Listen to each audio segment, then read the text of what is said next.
আজ আমি আমার বন্ধুর বাড়িতে গিয়েছিলাম। কিছুক্ষণ পর আমার বন্ধু আমাকে তার মায়ের সাথে রেখে বাইরে গেল। সে তার প্রেমিকার সাথে দেখা করতে গিয়েছিল বাড়িতে। তখন শুধু আমি আর আমার বন্ধুর মা, যাকে আমি আন্টি বলে ডাকি, আমরা দুজনেই ছিলাম। হঠাৎ আন্টি আমাকে তার ঘরে ডাকলেন। সেখানে যাওয়ার পর আমি তাকে কিছুটা অন্যরকম ভাবে দেখলাম। আমি অবাক হয়ে গেলাম, কারণ সেই মুহূর্তে তার আচরণ কিছুটা অপ্রত্যাশিত ছিল। তিনি আমাকে তার কাছে আসতে বললেন, আর তার কথাগুলো আমাকে আরও বেশি বিস্মিত করল। তিনি হেসে বললেন, এখন আমরা তো একা আছি, আমার ছেলে তার প্রেমিকার সাথে দেখা করতে গেছে। আমাদের এই সময়টা কিভাবে কাটানো উচিত? তার কথা শুনে আমি কিছুটা বিস্মিত হলাম। কথাগুলো শোনার পর আমার মনে নানা ভাবনা উকি দিতে লাগল। আন্টি নিজেই আমাকে প্রস্তাব দিয়েছিলেন, তাই আমি কিভাবে না করতে পারি? তাই আমি আন্টির পাশে বসলাম। তারপর আমি আন্টিকে, বন্ধুরা, আজকের গল্পটা অনেক বেশি স্পেশাল, তাই কেউ মিস করো না। আর দয়া করে গল্পগুলো ভালো লাগলে ভিডিওটি লাইক, শেয়ার এবং চ্যানেলটি সাবস্ক্রাইব করো প্লিজ। আমার নাম সুনীল। সম্প্রতি আমি একটি ডিগ্রি কলেজে ভর্তি হয়েছি। সেখানে আমার পরিচয় হয়েছিল কুণালের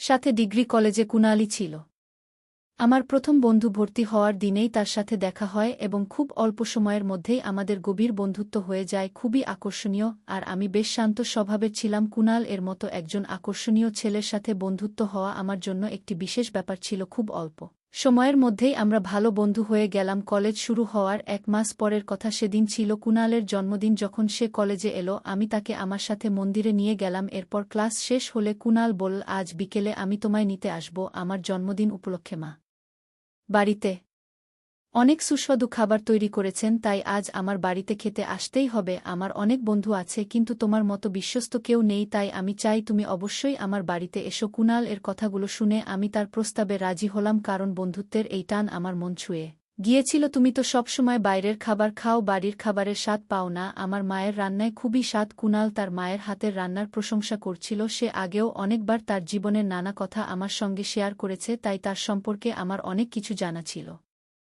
তার বাবা ছিলেন না, তার মা একাই তাকে বট করেছেন। এসব কথাও কুণাল এর মুখেই প্রথম শুনেছিলাম। সেদিন সন্ধ্যায় কুণাল আমাকে নিতে এলো। আমি তৈরি হয়ে তার বাড়ির দিকে রওনা দিলাম। তার জন্মদিনের উপলক্ষে তার মায়ের হাতে তৈরি সুস্বাদু খাবার খেতে বাড়িতে ঢুকতেই আমি একটি মেয়ে দেখতে পেলাম। সে পানির গ্লাস হাতে দাঁড়িয়ে ছিল। তাকে দেখে আমি অবাক হয়ে কুণালকে জিজ্ঞেস করলাম, তুমি তো বলেছিলে তুমি আর তোমার মা একাই থাকো, তোমার তো আর কেউ নেই, তাহলে এই মেয়েকে তোমার বোন নাকি? কুণাল আর তার সাথে মেয়েটি হেসে উঠল। কুণাল আমার কাঁধে হাত রেখে বলল, বন্ধু, এ আমার বোন না, এ আমার মা, আমার জীবনের সেরা মা। তিনি একাই আমাকে অনেক কষ্ট করে মানুষ করেছেন। তুমি যেটা ভেবেছ সেটা অনেকের ভাবনায় আসে। যখনই মা আমাকে নিয়ে মার্কেটে যান, অনেকেই আমাদের ভাই বোন মনে করে। কেউই বিশ্বাস করতে চায় না যে মার এত বড় ছেলে হতে পারে, কারণ তিনি নিজেকে খুব ভালোভাবে মেইনটেইন করেছেন। তিনি যোগ ব্যায়ামের বড় ভক্ত। প্রতিদিন ভোর 4টায় উঠে কোনোদিন বাদ না দিয়ে 1 ঘণ্টা ধরে যোগ ব্যায়াম করেন। এটাই আমার মায়ের তারুণ্যের রহস্য। কুণাল তার মায়ের প্রশংসায় মগ্ন ছিল। সে এসব বলছিল, আর ঠিক তখনই তার মা বললেন, কুণাল, তোমার বন্ধুকে এখানে বাইরে দাঁড় করিয়ে গল্প শোনাচ্ছ, ওকে ভেতরে ডেকে বসতে বলো। তারপর আন্টি আমাকে পানি দিলেন। কিছুক্ষণ পর আমরা খাবারের জন্য বসে পড়লাম। সত্যি বলতে আন্টির হাতের রান্নায় অদ্ভুত স্বাদ ছিল। তিনি কুণালের জন্মদিন উপলক্ষে শাহী পনির, হালুয়া, কচুরি সহ আরও অনেক পদ তৈরি করেছিলেন। যখন আমি তাদের বানানো শাহী পনির খেলাম, তখনই মনে মনে ঠিক করে ফেলেছিলাম, আজ আমি আদ্রষ্টা পুরি তো খেয়েই ছাড়ব।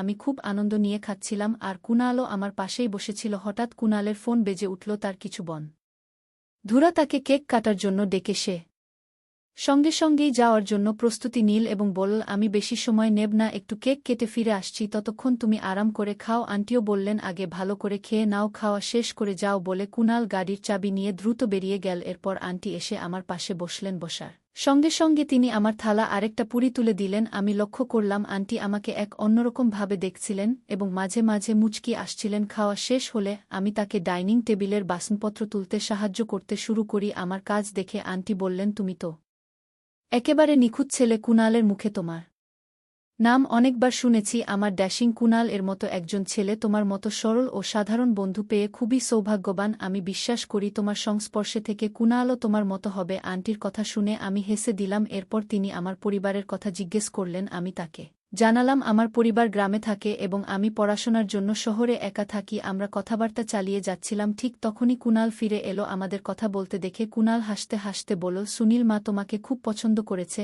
আমি কখনো দেখিনি মা আমার কোনো বন্ধুর সাথে এত কথা বলছে। সাধারণত মা কাউকে বাড়ির দরজা পর্যন্ত আসতে দেয় না। কুনাল কথা বলে যাচ্ছিল আর আমি ঘড়িতে সময় দেখে মনে মনে ভাবছিলাম যে আমার যাওয়ার সময় হয়ে এসেছে। আমি কে বললাম, ভাই অনেক রাত হয়েছে, এবার আমাকে আমার রুমে ছেড়ে দাও। রওনা হওয়ার সময় আন্টি বললেন, সুনীল আবার এসো, আর পরের বার একটু বেশি সময় নিয়ে আসো।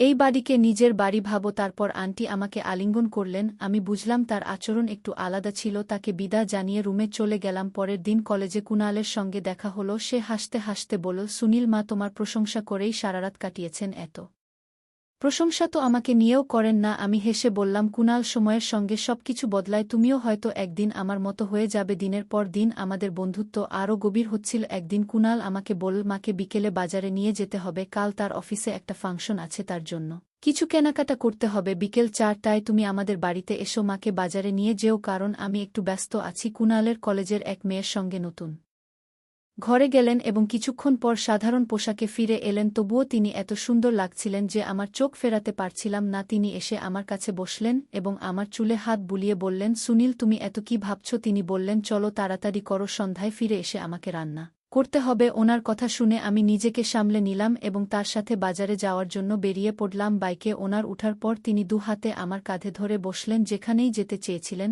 আমি তাকে সেখানে নিয়ে যাচ্ছিলাম। বাজার থেকে বাড়ি ফিরে তিনি বললেন, আজ থেকে যদি আমাকে বাজারে যেতে হয় আমি তোমাকেই নিয়ে যাব, কারণ তুমি কোনো আপত্তি করো না। যেখানে আমি বলি তুমি সেখানে নিয়ে যাও, এতে আমার কাজ দ্রুত হয়ে যায়। না হলে তোমার বন্ধু কুনাল আমাকে একটা দোকানে নামিয়ে রেখে নিজে বসে থাকে আর আমি পায়ে হেঁটে বাকিটা বাজার করতে হয়। কিন্তু তুমি তো সব ব্যাগও নিয়েছ, আমাকে গাড়িতে নিয়ে গেছ, এতে আমার অনেক সময় বেঁচে গেছে। তারপর তিনি মৃদু হেসে আমার গালে স্পর্শ করলেন এবং আমাকে প্রশংসা করলেন। সেটা তিনি স্বাভাবিকভাবে করেছিলেন নাকি তার মনে অন্য কিছু ছিল সেটা বোঝা আমার পক্ষে সম্ভব হয়নি, তবে ঘটনাটি আমার মনে গভীরভাবে দাগ কাটতে শুরু করল। আমি সেই ভাবনা মগ্ন ছিলাম। এদিকে তিনি নতুন শাড়ি পরে এসে আমার সামনে দাঁড়ালেন। আন্টি আমাকে জিজ্ঞেস করলেন, এই শাড়িতে আমি কেমন লাগছি? আমি বললাম, আন্টি আপনি তো দারুণ লাগছেন, তবে শাড়ির সামান্য একটা অংশ একটু ঢিলা মনে হচ্ছে। আমার কথা শুনে তিনি বললেন, সম্ভবত পিছনের ফিতে বাঁধা হয়নি। সুনীল তুমি কি একটু সাহায্য করবে? আমি তাকে ফিতে বাঁধতে সাহায্য করলাম। কাজ শেষ করে সামনে দাঁড়িয়ে দেখলাম তিনি চোখ বন্ধ করে একদম শান্তভাবে দাঁড়িয়ে আছেন। আমি ডাকতেই তিনি চোখ খুলে মুচকি হেসে বললেন, কেমন লাগছে? আমি উত্তরে বললাম, আপনি সাধারণতই সুন্দর দেখতে, তবে এই শাড়িতে আপনার সৌন্দর্য আরও বেশি উজ্জ্বল হয়ে উঠেছে। আমার মুখ থেকে প্রশংসা শুনে তিনি লজ্জা পেয়ে তার ঘরে চলে গেলেন। ঠিক তখনই কুনালের ফোন এলো। কুনাল বলল যে সে আজ রাতে তার বান্ধবীর সাথে বাইরে থাকবে এবং তার মাকে একা রাখতে চায় না। সে আমাকে বলল, তুমি যদি মায়ের সাথে থাকো তবে মা আমাকে ফোন করে বিরক্ত করবেন না। তুমি সবকিছু যেমন সুন্দরভাবে সামলে নিয়েছ, আজ রাতেও তেমনভাবেই সামলিয়ে নিও। ফোন রেখে দিল কুনাল। কিছুক্ষণ পরে আন্টি শাড়ি বদলে এসে আমাকে জিজ্ঞেস করলেন, কুনালের কি খবর? বন্ধুত্বের খাতিরে আমাকে টিকে একটা ছোট্ট মিথ্যা বলতে হলো। আমি বললাম, কুনাল আমাদের স্যারের খুব প্রিয় ছাত্র, স্যারের কিছু কাজ ছিল তাই তাকে আজ রাতে স্যারের বাড়িতে থাকতে হবে, সে আজ ফিরবে না। আমার কথা শুনে আন্টির মুখে একটা মৃদু হাসি ফুটে উঠল। তিনি বললেন, আমি তো একা বাড়িতে থাকতে পারি না, তাই আজ রাতে তোমাকে এখানেই থাকতে হবে। এটা কুনাল আগেই আমাকে জানিয়ে দিয়েছিল। বন্ধুত্বের জন্য মাঝে মাঝে এমন মিথ্যে বলতেই হয়, আর আমার অবস্থা তখন এমনই ছিল। আমি আন্টির সাথে থেকে যাওয়ার জন্য সম্মতি দিলাম, তবে আমি বুঝতেও পারিনি সেই রাতে আমার আর আন্টির মধ্যে কি হতে চলেছে।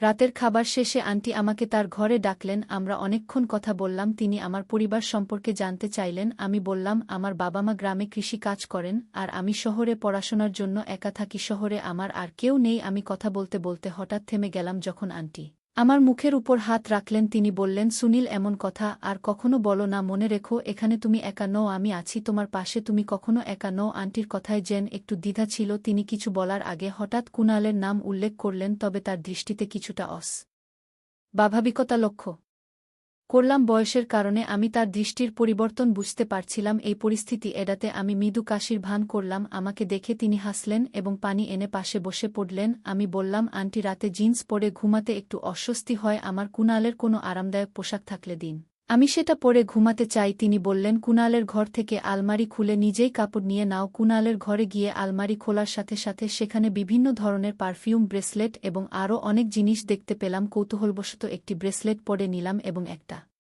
রঙিন শার্টও গায়ে পরলাম। তারপর আমি চুলে জেল লাগিয়ে কুনালের মতো একটা স্টাইল করার চেষ্টা করলাম। আয়নার সামনে দাঁড়িয়ে নিজের দিকে তাকাচ্ছিলাম। ঠিক তখনই হঠাৎ আন্টি আমার পেছনে এসে দাঁড়ালেন। কখন এসেছেন আমি টের পাইনি, কারণ আমি নিজের দিকে তাকিয়ে ব্যস্ত ছিলাম। তিনি আমাকে নিজের দিকে ঘুরিয়ে আমার চুল ঠিক করলেন এবং ব্রেসলেটটি খুলে দিলেন। তিনি বললেন, সুনীল, তোমার কিছু বদলানোর দরকার নেই, তুমি যেমন তেমনটাই চমৎকার। প্রথমবার দেখে তোমাকে ভালো লেগেছিল। কথাগুলো বলার সময় তিনি স্নেহ ভরে আমার পাশে এসে দাঁড়ালেন। আমি একটু অস্বস্তি বোধ করছিলাম, তাই বিনয়ের সাথে একটু দূরে সরার চেষ্টা করলাম।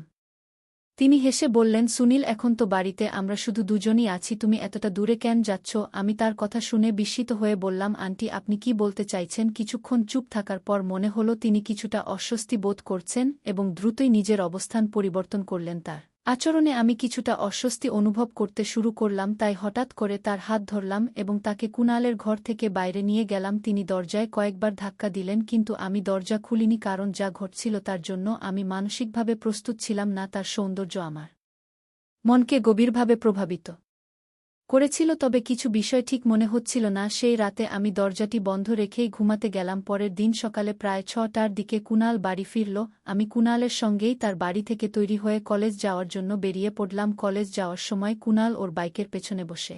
আমি বললাম, কুণাল, তুমি তো তোমার জীবনের সঙ্গিনী খুঁজে পেয়েছ, তবে তোমার মায়ের পুনরায় বিয়ের কথা ভেবেছ কি? আমার এ কথা শুনেই কুণাল হঠাৎ করে মাঝপথে বাইক থামিয়ে দিল এবং আমাকে নিচে নামিয়ে বলল, সুনীল, তুমি আমার সবচেয়ে ভালো বন্ধু, তাই তোমাকে বলছি আমি মায়ের দ্বিতীয় বিয়ের ঘোর বিরোধী। এই বয়সে মায়ের জীবনসঙ্গীর প্রয়োজন নেই। আমি এখন বড় হয়েছি এবং মায়ের পুনরায় বিয়ে আমার কাছে একেবারেই গ্রহণযোগ্য।